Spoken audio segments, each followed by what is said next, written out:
Gimana kabarnya Pak Ghazali? Alhamdulillah baik. Sekarang kok semakin tegas sekali menyoroti tempat karaoke? Karena begini, karena tempat karaoke itu ya kan sekarang itu menjadi tolak ukur di musim pandemi, di mana banyak orang sekarang lagi lockdown ya kan, termasuk anak-anak sekolah itu seperti anak saya itu aja sekarang libur sekolah. Bagaimana dengan respon dinas ketika bersama Muspika? Sejauh ini saya koordinasi dengan dinas-dinas terkait, ya. Dinas terkait termasuk Muspika, ya, aparat penegak hukum. Sebenarnya dari pihak-pihak mereka itu sudah tegas terhadap tempat-tempat hiburan seperti karaoke. Cuman persoalannya ini kan banyak pengusaha-pengusaha yang nekat untuk tetap membuka usahanya dengan melanggar prosedur-prosedur yang sudah ditentukan dinas. Untuk karaoke mana yang Cak Ghazali lihat seperti? Yang saya sikapi awal mulanya itu Grand Royal sama Heros ya, sama Heros. Karena kita melihat di situ tidak memenuhi standar gitu, yang sudah ditentukan, termasuk Grand Royal. Dan kebetulan kita tahu, hari ini kita tahu dengan betul bahwa Grand Royal itu izinnya bukan karaoke, ya kan, dia izinnya resto.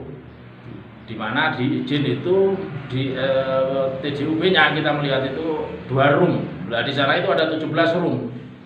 Nah kalau sampai ini dibiarkan beroperasi kan nanti masalahnya juga di faktor pajak itu. Dimana setiap pengunjung itu kena pajak 10% yang harus dimasukkan kepada negara. Nah itu sekarang alhamdulillah kita baru tahu bahwa Grand Royal itu juga tidak dimasukkan di verifikasi karaoke. Jadi otomatis kalau kalau tetap melakukan kegiatan karaoke, usaha karaoke di situ ilegal. Sehingga Muspika dan dinas-dinas terkait wajib untuk melakukan tindakan tegas. Seperti seperti pencabutan izin dan lain sebagainya. Dengan tanggapan masyarakat bagaimana? Awal mula kita melakukan ini kan karena ada pengaduan dari masyarakat, sehingga kita menyikapi. Karena ya itu tadi, ini musim pandemi, semua orang menahan diri,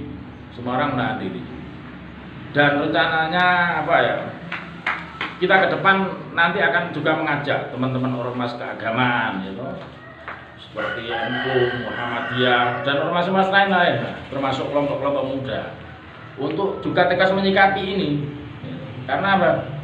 Karena di tempat karaoke itu kan interaksinya tinggi di antara orang-orang yang tidak saling mengenal, sehingga jangan jadi ini menjadi kelalaian semua pihak, khususnya di tempat-tempat di sekitar situ. Jadi gitu. Langkah ke depannya? Langkah ke depan seperti yang kita katakan bahwa kita sudah menyiapkan beberapa orang dari pihak-pihak masyarakat di sekitar lokasi tempat-tempat karaoke. Tempat-tempat karaoke. Umpamanya di sekitar Fan-Fan, Kiu-Kiu, Suka-Suka, Mira, Asika, dan lain sebagainya. Itu sudah kita siapkan orang untuk ikut memantau. Karena apa?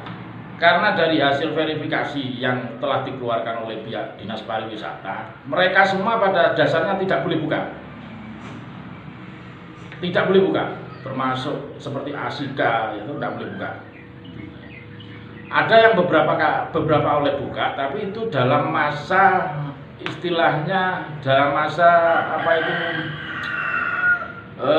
penyiapan verifikasi tahap kedua, seperti Fan-Fan, Kiu-Kiu, Maskot, Suka-Suka, itu dalam masa penyiapan untuk simulasi tahap kedua.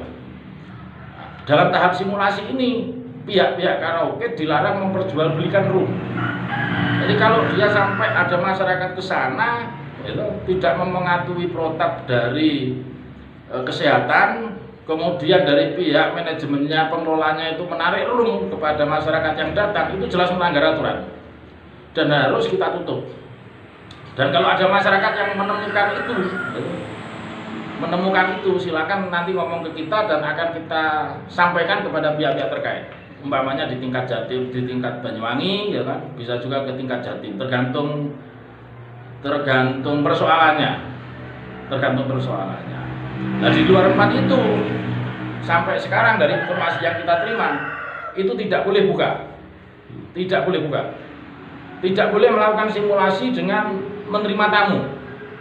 Jadi mereka itu kalau mau diverifikasi lagi harus ditata sesuai dengan ketentuan verifikasi, baru nanti diverifikasi, nanti baru dimasukkan lagi verifikasi tahap kedua. Jadi selain fan-fan, maskot, terus suka-suka, QQ itu sementara dari informasi yang kita terima itu tidak boleh buka, termasuk melakukan simulasi, kecuali mereka harus melakukan perbaikan sesuai ketentuan. Untuk harapannya gimana menurut? Ya harapannya kita itu kan sekarang di musim pandemi, kita ingin semuanya cepat masalah ini berlalu, sehingga untuk itu kita harus semua taat aturan.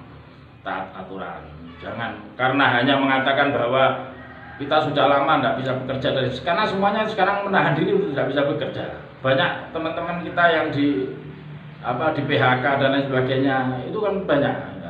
Dan kita jangan karena kecerobohan, karena mengepentingkan kepentingan diri sendiri akhirnya merugikan orang lain termasuk masyarakat nantinya.